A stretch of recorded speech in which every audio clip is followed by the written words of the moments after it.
What's up traders? Welcome to my channel. So today, ituturo ko sa inyo ang first pattern sa ating harmonic series na gagawin, which is the shark pattern.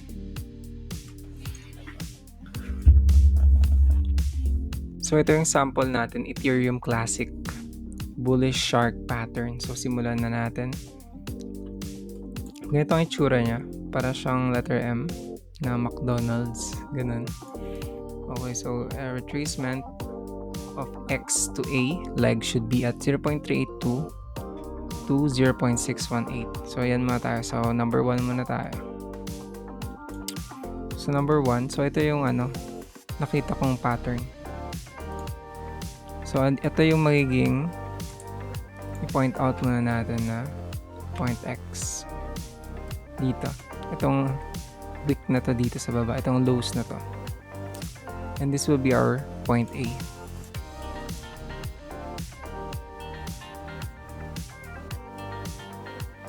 Okay. So ngayon, gagamit tayo ng Fibonacci retracement. I-retrace natin tong X papunta sa dulo ng A. Kinuha natin yung X papunta sa dulo ng A. Now, hanapin natin itong 0.382 to 0.618 dito. Ito yun. Ito yung kasunod niya na wave. So, ito yung susundin natin, 0.382 dito. So, nag-fall siya sa line na to. 382 hanggang 618. So, valid siya para maging B point. Okay. So, i-delete lang natin to. Now, so, kukunin natin yung C point. Ito. Kukunin natin tong C point. So, ito. Ito yun. So, ang gagawin natin, retrace lang natin A to B leg. Papunta sa 1.13 to or 1.618. So, Fibonacci lang ulit. Kunin natin sa A. Point A, dulo ng point A, papunta ng dulo ng point B. Ngayon, ang kailangan natin 1.13 sa 1.168. 1.618 to 1.13. Yan. So, na-touch niya yung 1.13 line. Na-touch niya. So, considered as point C.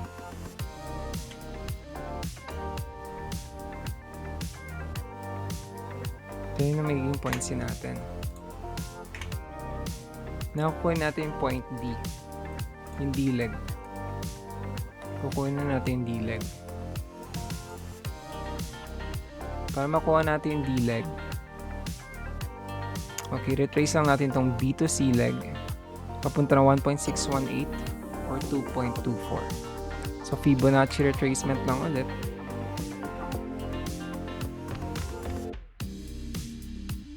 B, papunta ng C leg. Okay. So, yun. 1.618 level ang na-touch niya. Kasi yan ang area ng pagkuha ng D point. So, na-touch niya. So, considered as point D. Pilit na natin. Tuwan na natin siya ng shark pattern. C, papunta ng D.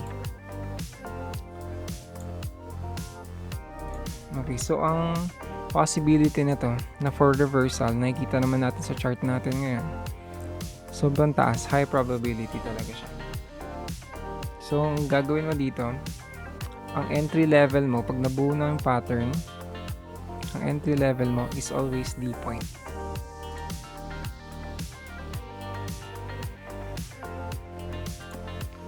Kukunin natin yung C para yan.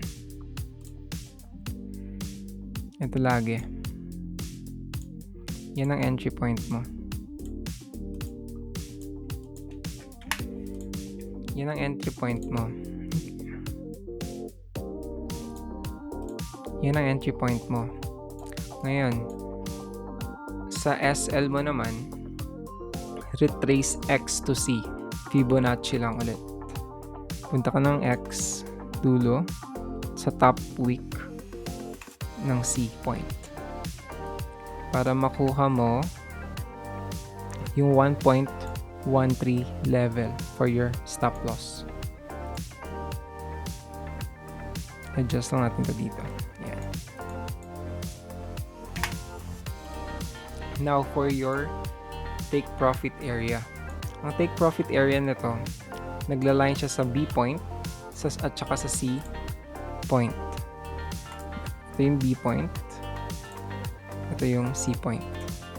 Yan ang pwede mo maging TP areas. Yan ang mga pwede mo maging TP areas. So ito, pumasok ka dito. Yan, na-hit yan. Pumasok ka, pwede mo siyang gawing TP1, TP area 1. Tapos, final TP. Final TP area.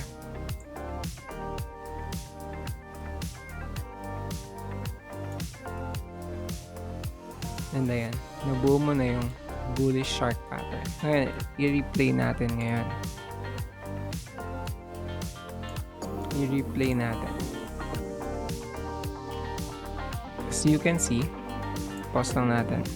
Once na na-hit niya na yung 1.618 area natin,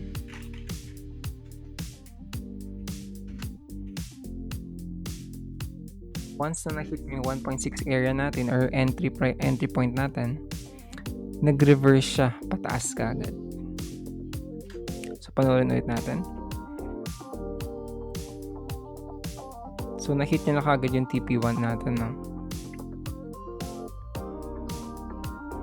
Papunta ng TP2. So, this is a perfect trade para sa pattern na to. Kung i-analyze natin. Yun, nakuha niya na yung TP area. Okay, so titignan natin kung ilang araw siya nag-materialize.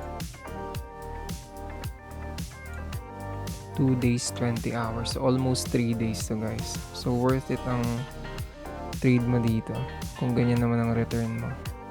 18% plus times your leverage. So, malaki-laki yan, guys. Kung malaki ang margin nyo. Kung maliit yan, margin nyo, malaki pa rin yan. A win is a win.